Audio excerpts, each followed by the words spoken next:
Assalamualaikum warahmatullahi wabarakatuh. Good morning, everyone. Assalamualaikum warahmatullahi wabarakatuh. Good morning, ma'am. Okay, presenters, are you ready? Please start. Okay, let me share the screen first. Okay.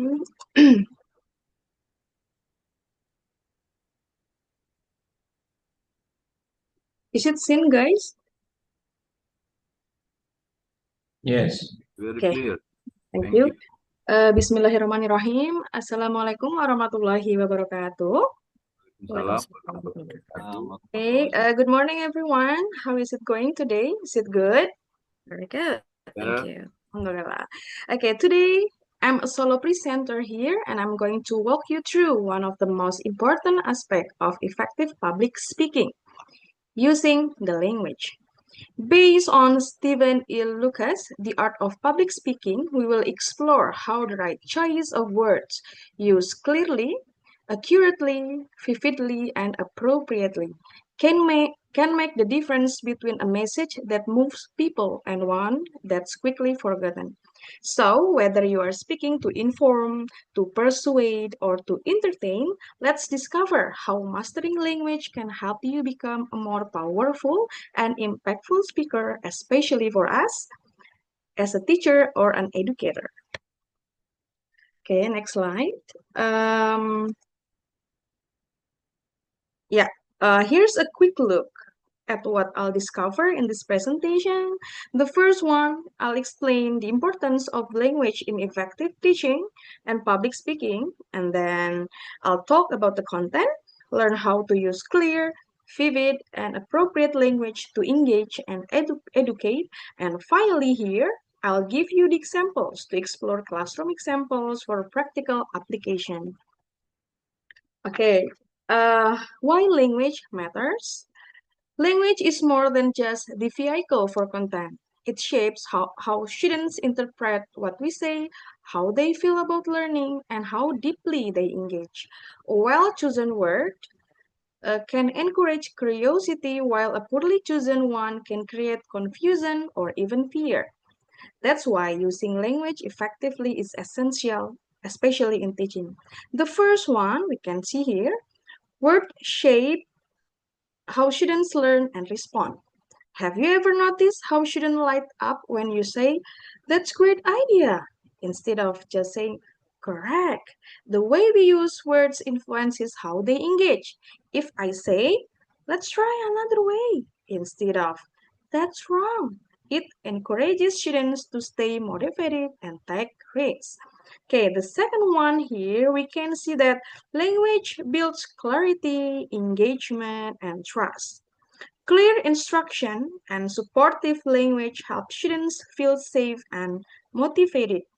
Ambiguous instruction like "do this" can confuse them. But if I say, "in pairs, take turns asking and answering this question. You have 5 minutes," that's clear and engaging. The third one here, it's a key tool, not just content delivery. Words are more than just the content we teach. They are the tools we teach with. Every instructions, every questions, every bit of feedback is part of the learning process. So I'll give you the example here. For example, during a reading lesson, instead of just asking, "What happened?" I might ask, "Why do you think the character did that?" That prompts deeper thinking and better language use. Next, meaning of words, denotation versus connotation. When we use a word, it carries two kinds of meaning, denotation and connotation. Denotation actually is the dictionary definition. For example, the word test here. The word test means an assessment. Connotation, however, includes the feeling attached to the word. For many students, tests bring stress or anxiety. As, as teachers, we need to be mindful of both meanings and how they affect student motivation. The first one here, denotation. Actually, denotation is the literal dictionary definition of a word. It's what the word means on paper without any emotional or cultural association. Example here, test. test, its denotation is an evaluation or assessment of knowledge or skills. Simple, natural, and factual. Okay, the second one is connotation. Connotation is the emotional or cultural meaning we associate with the words. It's how the word feels, depending on our experience or content. Okay, I'll give you another example. The same word taste here might have a negative connotation for many students. Stress, pressure, fear, and anxiety. So even the dictionary says it's just an evaluation, students might hear test and instantly feel nervous. Okay, next here. Why does this matter in language teaching? Understanding the difference help us as teachers choose our words wisely. Students don't just learn the meanings. We also need to help them understand the emotional impact of words. Okay, this is the example number one. The words like cheap and inexpensive have the same denotation, low cost, but very different connotation. Cheap means low quality, and then inexpensive here means affordable. Okay, next example two. For example, in a writing class, a student might use the word skinny to describe someone, but we can guide them to use maybe another word like slim or thin, depending on the tone they want, because skinny can sound judgmental. Okay, how can we teach this? Use real-life example and comparisons, and then ask students how certain words make them feel. And then this one, the last, is practice rewriting sentences with more natural or positive connotation. Next is using language accurately. Accuracy in language matters. Using the wrong word, even by mistake, can give students incorrect information. For example, saying the sun revolves around the earth is a factual error, but it's an easy mistake if we are not careful. We must strive to say exactly what we mean. The first one in here, choose precise words for exact meaning. When we choose the right word, we reduce confusion and help our students understand clearly. Example, don't say the earth goes around the sun, but you have to say like the earth orbits the sun. Why? Because orbit is more accurate and specific. It builds academic vocabulary and precision. Okay, for example, in writing tasks, instead of saying he's good, encourage students to say he's generous or he's skilled at problem solving. Precision makes their ideas stronger and clearer. The second, we can see here, avoid misstatements or fake language. Fake language leads to misunderstanding. Misstatements, even small ones, can confuse students, especially in second language. Example, don't say water boils at a hot temperature, but we have, as a teacher, should say water boils at 100 degrees Celsius. This gives students a concrete reference, not just a general idea. Also, avoid unclear direction like do the thing we talk about. Instead, say open your book to page 42 and complete reading comprehension questions. The third here, use teaching example that demonstrate accuracy. The way we model language matters. Clear examples help students learn how to be precise in their own speech and writing. Okay, example. Imagine teaching about space. Don't say, the sun goes around the earth. That's incorrect and can lead to a big misunderstanding. But say, the earth orbits the sun. The sun stays in place. Okay, next. This is especially important in science or factual writing. Students must learn how to state information correctly, not just creatively. Okay, here, using language clearly. Clarity means choosing familiar, specific, and direct words. Avoid jargon and complex terminology, especially with younger or new learners. Also, eliminate verbal clutter. Filler words like like, or you know. Clear language leads to clear understanding. In language teaching, our job isn't just to help students use language, it's to help them use it clearly and effectively. Today, we will look at three simple but powerful ways to do that. The first one here, use familiar words. The second, choose concrete and specific terms. The third is eliminate verbal clutter. Let's explore each one with examples. Big or fancy words can sound impressive, but they often confuse learners, especially those new to English. Using familiar words helps students understand quickly and confidently. Okay, I give you the example here. Like, don't say, commence your assignment, but say, start your work. It's not about dumping things down. It's about making language accessible.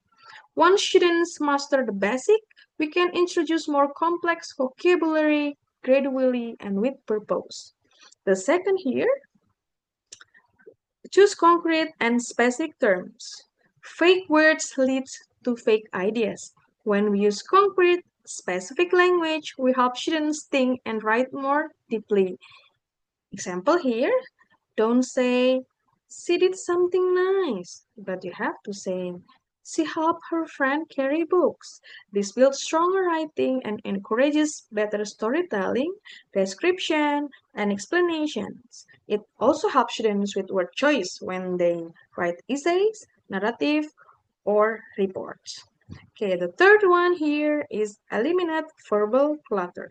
Sometimes less is more. Students often write long, messy sentences that bury the main point. We should model how to trim unnecessary words to make ideas shine. Example again here. Instead of, in my opinion, I think that students should like always try to do their best in class, But teach them to say, students should always do their best. The sentence is clear, strong, and clutter-free. When we have to do to eliminate verbal clutter, the first one is use clear words. Choose simple and direct words. Cut extra words. Remove anything that repeats the same idea. Stick to the topic. Keep your sentence direct and focused.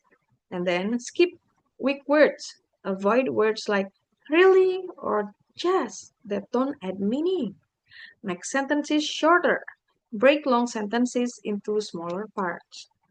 Next here, concrete versus abstract word.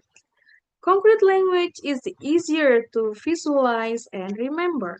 Compare these two sentences. The first one here, the girl read under the tree. And then the second sentence here, she engaged in leisure. The first one paints a picture. The second one is fake and abstract. We should use concrete words that help students form mental images and grasp meaning. And then here, what is concrete language? And then what is abstract language? Concrete words here describe things we can see, hear, touch, taste, or smell. They help the listener or reader form a clear picture. Example, the girl read under the tree. In the previous slide, the sentence is specific. We can imagine the girl, the tree, and then maybe the shade, maybe even the sound of birds in the sky. That's what makes it stick in the mind. And then number two, how about abstract language? Abstract words talk about ideas or feelings that aren't tied to the sense. They are important, but too many can make writing fake or dry. Okay, we use the previous example. She engaged in leisure. What does that mean exactly? Was she reading? Walking maybe? Napping? We don't know, right? It's abstract and open to interpretation. And then why do concrete words matter in language teaching? Because concrete language helps students communicate clearly and then write more descriptively, engage reader and listeners, and then understand vocabulary more deeply. Okay, next here, using language vividly with simile, metaphor, and imagery. Here we are diving into the music and magic of language. We are going to explore 6 powerful rhetorical tools that don't just decorate language, they make it memorable, meaningful, and motivating. Let's look how these tools can enrich both our teaching and our students' communication skills. The first one here, to make our language more vivid, we can use similes. In here, simile compares two things using like or as. Okay, example here, learning English is like unlocking a new word. This gives students a vivid image. English isn't just a subject, it's a key to opportunity. The second is metaphor. Metaphor is a direct comparison. It says one thing is another to show a deeper meaning. These devices create strong images that help students relate to what we are teaching. Example here, books are passport to adventure. Now, books aren't just paper. They are a way to explore, imagine, and grow. The third one here is parallelism. Parallelism means using a pattern of similar grammatical structures to create rhythm and emphasize. Example again, here we read to grow, explore, understand. Now, actually, this structure makes the sentence feel balanced and powerful. Next, the fourth is repetition. Repetition reinforces an idea and make it stick. Example here, practice makes progress. Notice, it's not perfect. We are encouraging growth. Okay, next, the fifth, alliteration. Okay, what is alliteration? Alliteration is the repetition of initial consonant sounds. It adds rhythm and catchiness. Okay, example here. Curiosity creates confident communicators. It sounds good, right? And it sticks. Okay, the sixth is antithesis. Antithesis uses contrast to highlight a deeper meaning. Okay, example again here. The sentence is, we don't teach to fill minds, but to ignite them. Nah, this sentence is inspires, contrasts, and adds emotional weight. These devices matter in language classroom because they make language beautiful, memorable, and impactful. They help students express ideas with emotion and precision, not just accuracy. Next, here, again, using language appropriately. Use analogies and examples that are relevant to their experiences. Language must be appropriate to 4 things in here. The first one is the occasion. Okay, formal meeting versus relaxed classroom time as the informal occasion. The level of formality in language should fit the situation. A formal tone is necessary for presentation, ceremonies, or official school events, while a casual tone is fine for friendly interaction with classmates. I'll give you the example in here. In formal situation, the situation is presentation. Good morning, everyone. Today I will discuss the impact of climate change on our environment. Okay, differ with this one, the casual one or informal occasion. Classroom discussion. Hey, what do you think about this topic? I think it's really interesting. Okay, it sounds different, right? Okay. The second one is know your audience. The audience, yeah. Adjusting language based on who you are. The children, teens, or adults all require different tones. Different audience require different tones and vocabulary. Speaking to younger students may require simple words, while talking to teacher or older students may call for a more sophisticated vocabulary. Example again. For example, talking to a teacher, the situation. Excuse me, miss, could you please explain the concept of photosynthesis again?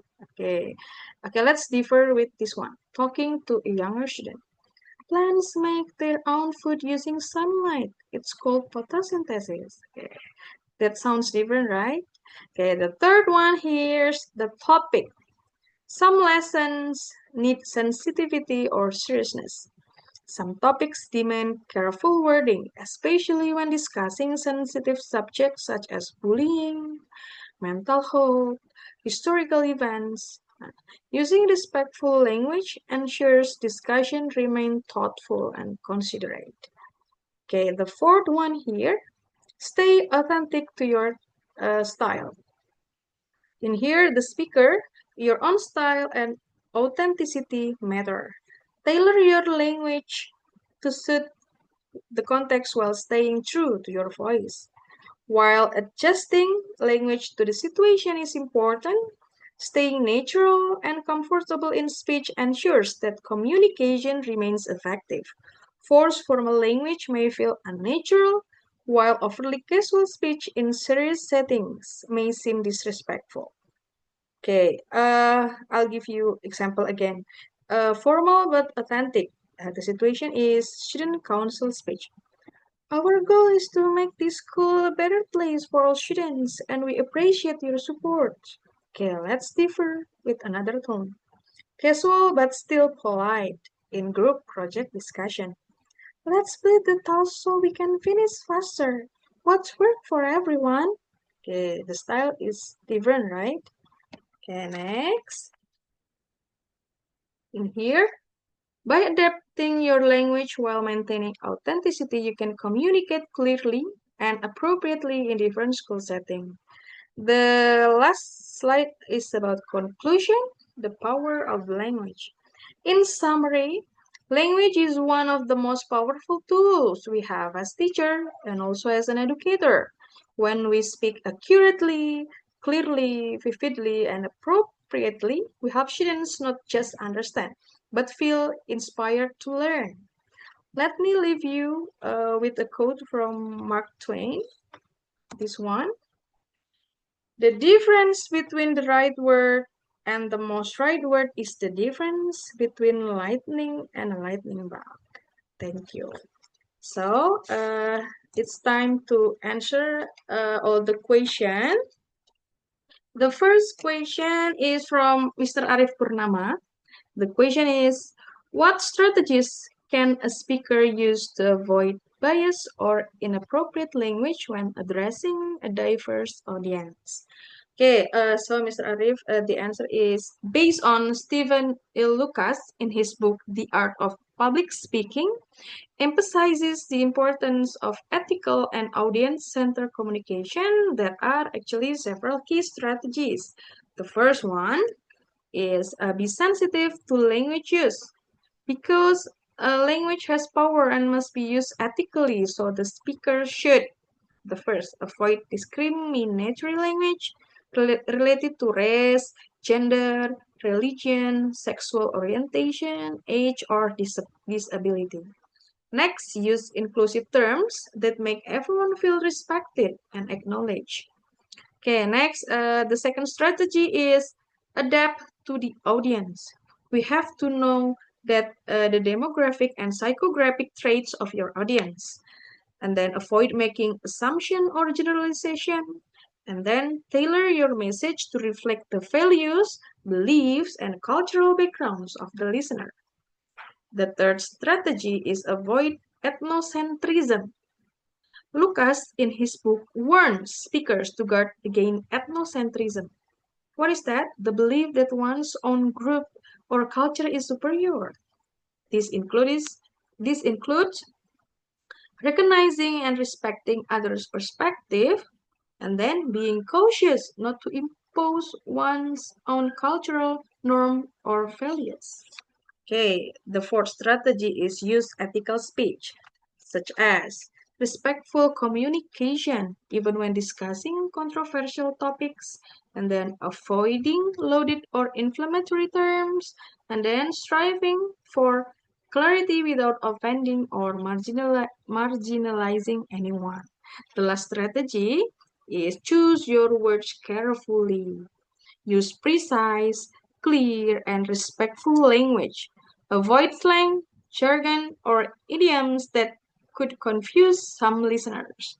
And then steer clear of humor or references that could be offensive or misunderstood. That's the question, Mr. Arif. Is that clear? Yes, Miss. Thank you. Yeah, thank you so much. Okay, the second question is from Miss Sofiatul Ilma. The question is, how would you revise a vague sentence to make it more specific and concrete for your audience? Okay, in here, to revise a vague sentence and make it more specific and concrete, a speaker should, the first, use vivid and precise language.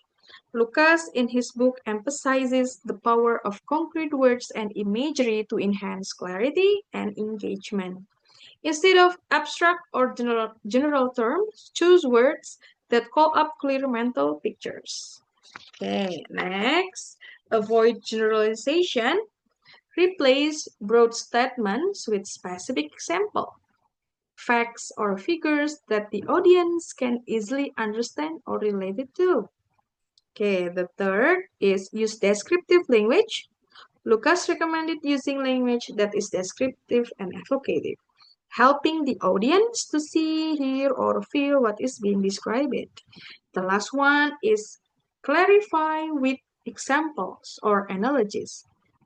Using examples, comparisons, and analogies to explain abstract ideas in more relatable terms. And then to replace fake and abstract language, change it with precise, vivid, and specific details because this makes the message clearer, more memorable, and more impactful for the audience. Yeah, that's the answer, Miss Sophie. Is it clear? Yes, Miss Putri, thank you. Okay, thank you also for the question.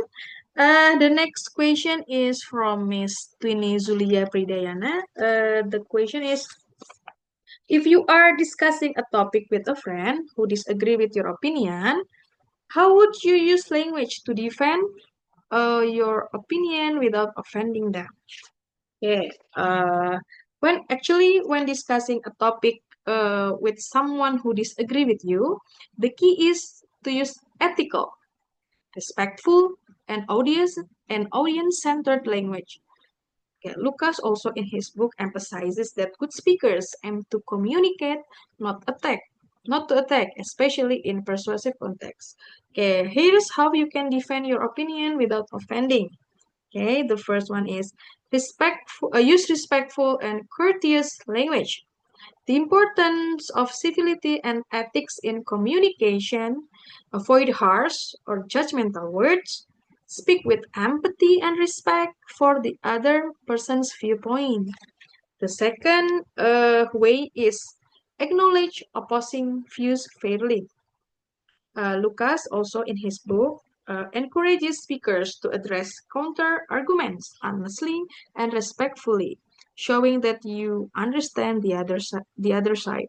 This shows you are not dismissing their view, just presenting a reasoned alternative. The third way, use evidence-based argument. Support also your opinion with facts, examples, and logic rather than emotion or personal attack. Lucas notes that persuasive communication should appeal to logos, it means logic, and ethos, credibility. The last way is use I statement. To take ownership of their opinion and then to avoid sounding accusatory. Say, I believe that, or maybe from my perspective. Avoid the sentence that You are wrong because, yeah, that's very wrong.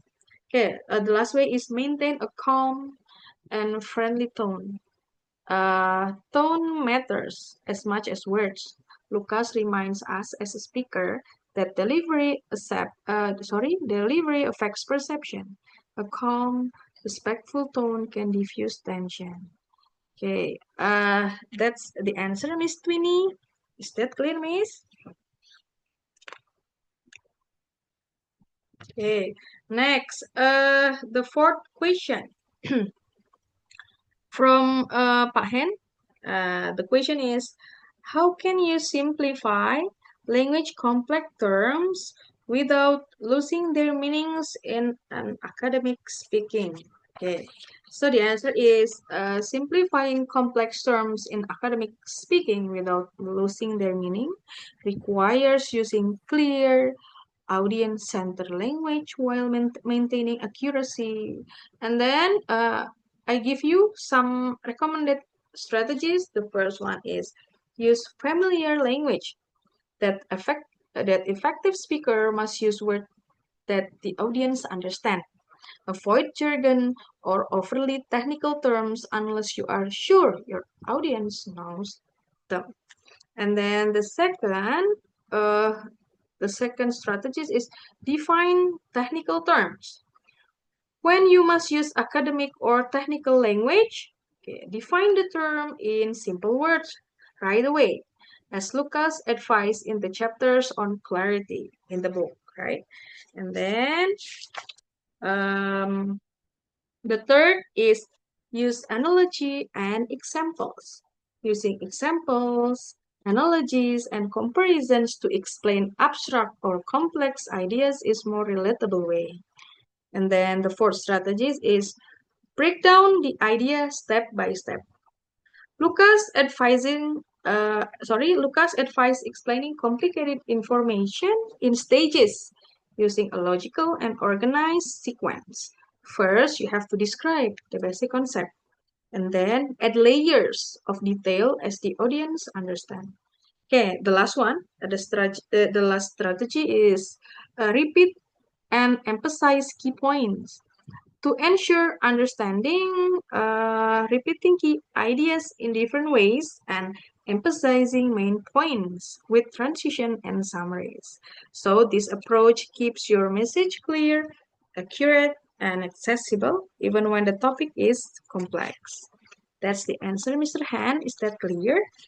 Thank you very much. Yeah, just I wonder a little bit about step by step. Yeah, this I think is a very effective way how to explain a complex term in academic speaking. But the problem is something like this one. You said that you have to simplify the language so that the audience understand. How could we measure the level of understanding of our audience? Another question? Is that another question, Mr. No, Papa? it's just kind of what is that? Kind of a clarification. Yeah. We try I to see. simplify, right, to the level of Yes. Mhm. understanding of our audience. But the problem is that we have no idea how to measure the level of understanding of our audience. Yeah, thank you very much. Yeah, Okay, thank you, Mr. Han. you're welcome. Okay, the next question. Okay, the last question is from Ms. Asridian. The question is, using language accurately is as vital to speaker. And then, how can a small language mistake affect the speaker's credibility? Okay, using language accurately is essential because it directly affects a speaker's credibility.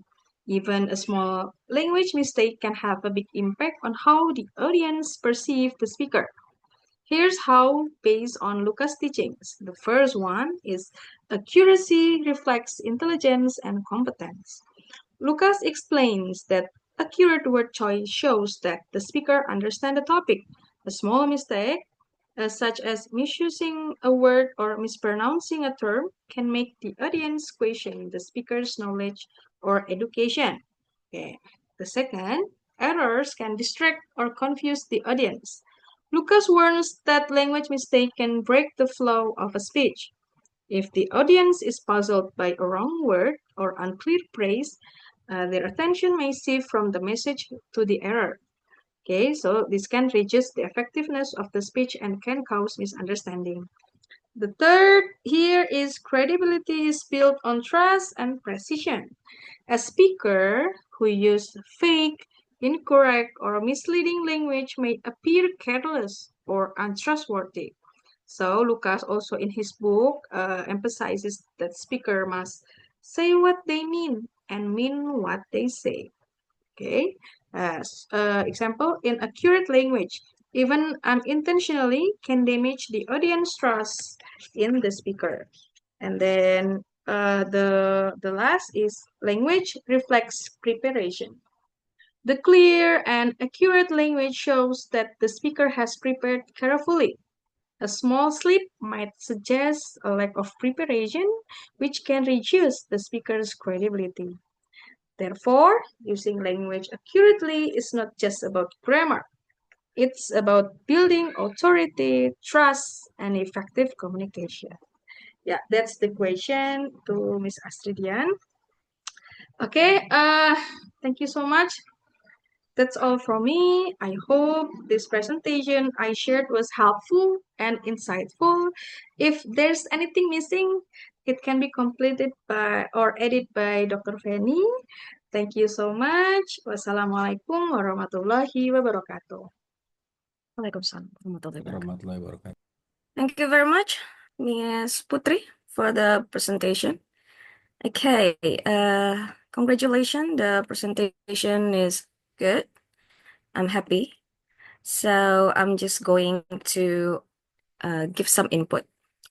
First of all, just like the presenter said, the language, how about to say something? The language should be appropriate or something like that in the slide. So the writing should be readable. So for example, like the purple one, your slide, I forgot. It's before using language accurately slide, the purple one. Unfortunately, in some slides, I found the writing is very small and it is impossible to read. So this kind of thing actually may attract your readers to focus more on the slides rather to focus on you, on your speech. So if you're making a speech, be careful about this. Karena kadang-kadang orang itu cenderung lebih tertarik dengan matanya. Jadi when you're making a speech dan kebetulan di layar itu ada sesuatu yang tidak jelas terbaca tanpa sadar, your audience will attract to the slides. Orang akan, karena dia nggak bisa baca nih, jadi akhirnya akan memusatkan perhatiannya ke slides-nya. Dan akhirnya karena pusat perhatiannya ke slides-nya, orang ketika matanya fokus, pendengarannya berkurang. Itu sudah alamiah. Jadi akhirnya akan fokus kepada how to read the slides. Tapi they're not listening to your speech. Itu mungkin. And then the examples given are good. However, as you said, we should use the language appropriately. So the examples, I think it will be much appropriate if you give the context of someone is giving a speech in the TEFL study. Jadi contoh-contoh tadi bagus, the examples are correct. If you're targeting of how a teacher should interact to his or her students. Itu contoh-contoh yang bagus tadi yang diberikan oleh Miss Putri.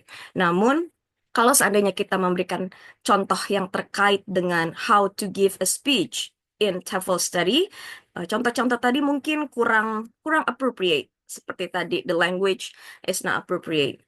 So, misalnya tadi the earth orbits the sun, atau apa tadi, concrete language should yang tadi ada contohnya tentang concrete language. So you should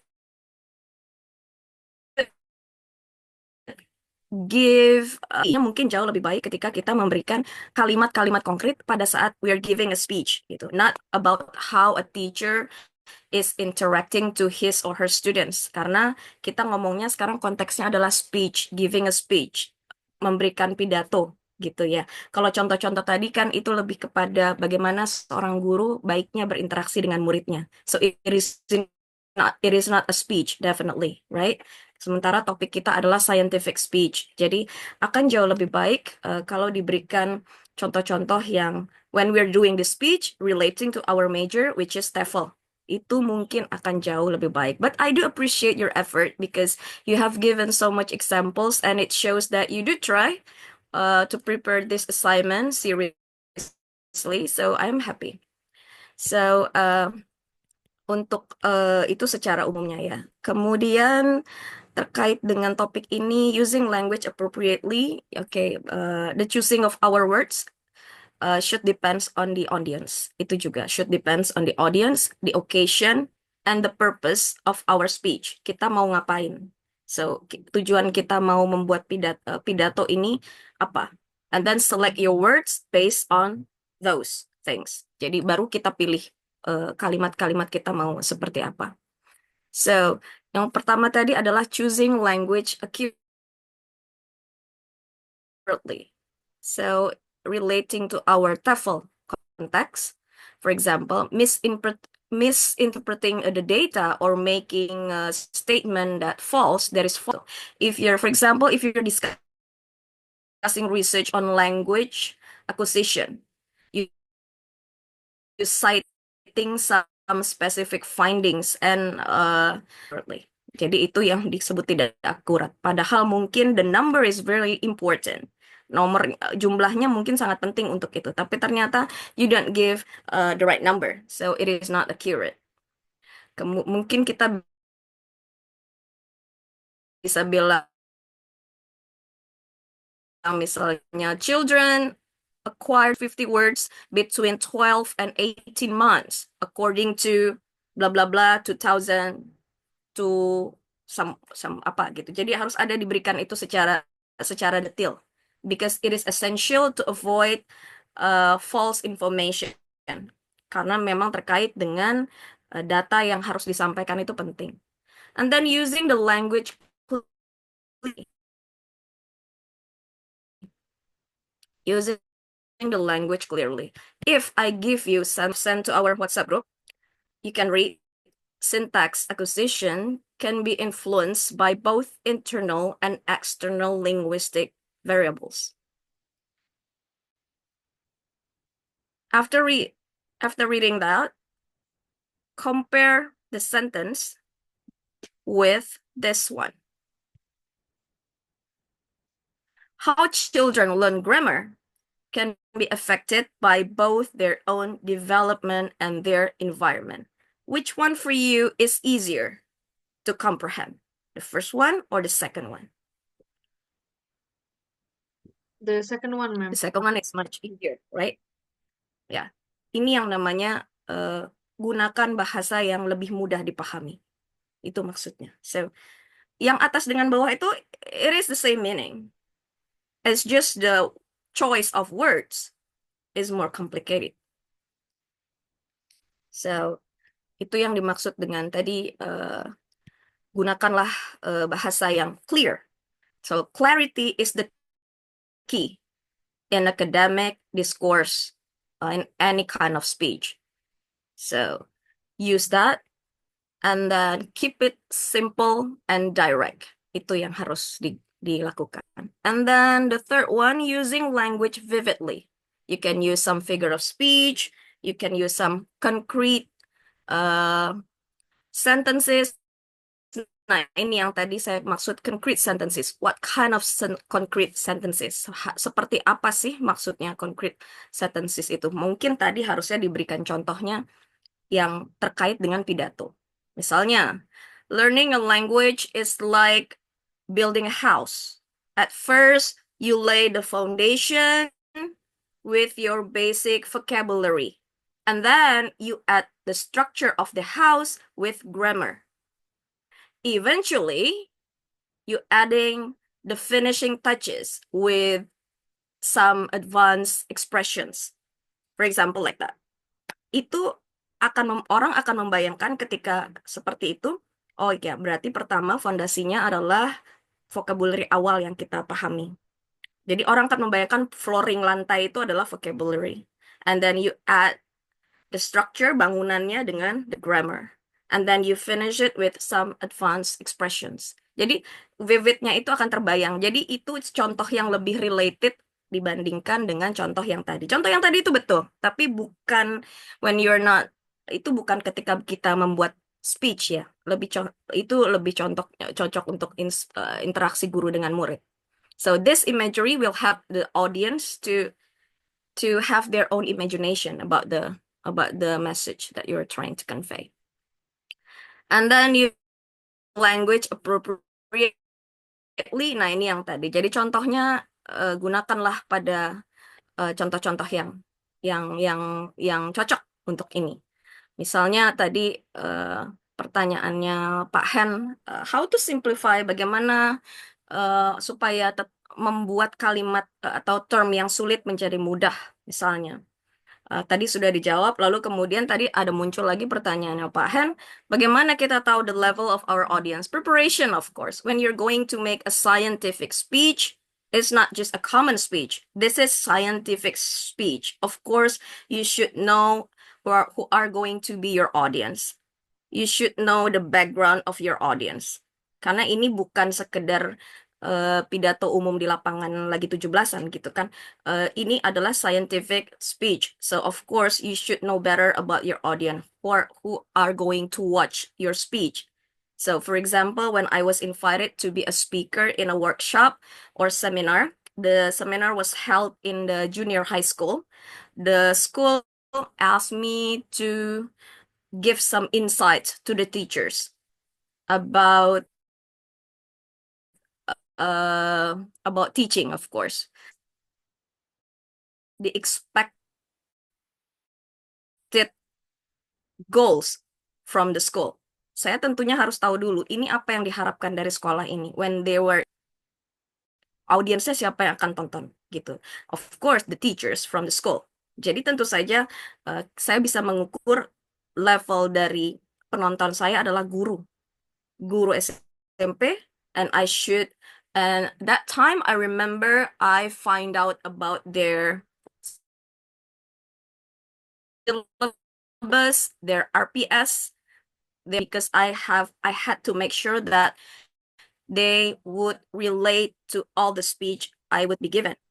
Jadi harus saya pastikan dulu guru-guru ini nanti akan nyambung dengan yang saya omongin. Saya minta RPS-nya, saya minta materinya, saya minta melihat glance buku-buku yang guru-guru ini gunakan di sekolah ini. Gitu. Jadi you should know your audience well. Preparation. Don't forget about that. Jadi misalnya tadi bagaimana menyederhanakan istilah. For example, you want to introduce a term interlanguage. Bagaimana ngomongnya gitu. Kalau ngomong interlanguage, daripada kita mengatakan interlanguage is a morpheme acquisition, mungkin audiensnya paham, tapi akan jauh mungkin lebih memahami kalau kita katakan misalnya interlanguage is like a bridge that connect your native language and your target language. When you mix those languages, it becomes interlanguage. As you progress in learning a new language and you mix your native language and your target language, interlanguage is the bridge. Mungkin itu akan jauh lebih paham dibandingkan dengan kita bilang it's a morpheme acquisition. Orang akan diam juga, tapi mungkin diamnya bingung. Jadi akan jauh lebih baik kita kasih artinya sama, hanya saja kita menyederhanakan. Oh iya ya, jadi kayak jembatan ya. Ini bahasa asli, bahasa kita semula, ini bahasa yang mau kita pelajari. Ini jembatannya menghubungkan. Orang akan nyambung itu daripada kita bilang morpheme acquisition misalnya. Gitu. Jadi kita gunakan yang lebih make it simple. You don't have to be sophisticated in all of the level, nggak perlu terlalu gimana. Kadang-kadang kalau terlalu canggih orangnya malah nggak paham, jadi nanti malah bingung. So itu mungkin ya. And then terakhir tadi pay attention to inclusive language. Untuk kita, fortunately, not unfortunately, fortunately, kita tidak terlalu sulit. Kalau di luar negeri, unfortunately we have to be very careful right now karena gender itu ada banyak sekarang. Kalau di luar negeri ada he, ada she, ada they, ada them, dan tidak semua laki-laki mau dipanggil he, dan tidak semua perempuan mau disebut she. So fortunately, we don't have that kind of culture. But if you do, if you have to make a speech in foreign country, you should be careful with this, karena tidak semua orang mau dikai their student. Itu lebih aman. Misalnya seperti itu. Karena sekarang ini pronoun itu lebih rumit dibandingkan zaman waktu saya kecil. Orang lebih susah gitu sekarang. Ada yang nggak mau dipanggil he, nggak ada yang mau dipanggil she. Ada yang mau dipanggilnya they gitu. So, itu inclusive language yang biasanya yang harus kita perhatikan. Mungkin itu saja yang tambahan dari saya. Yang lainnya sudah baik sekali. Apakah ada yang mau ditambah dulu Bapak Ibu sebelum kita selesai? Sudah kenyang? Kalau sudah kenyang, sudah selesai secara adat berarti. Okay, so I guess thank you very much for today. It was a very pleasant meeting. Thank you, presenter. Thank you, audience. So I guess I'll see you next week with another new topic. Take care. Assalamualaikum warahmatullahi wabarakatuh. Salam sejahtera untuk semuanya. Iya. Sehat-sehat. Bapak Ibu. Waalaikumsalam warahmatullahi Waalaikumsalam. wabarakatuh. Terima Thank kasih, you. Dr. Feni. Welcome. Thank you, Dokter.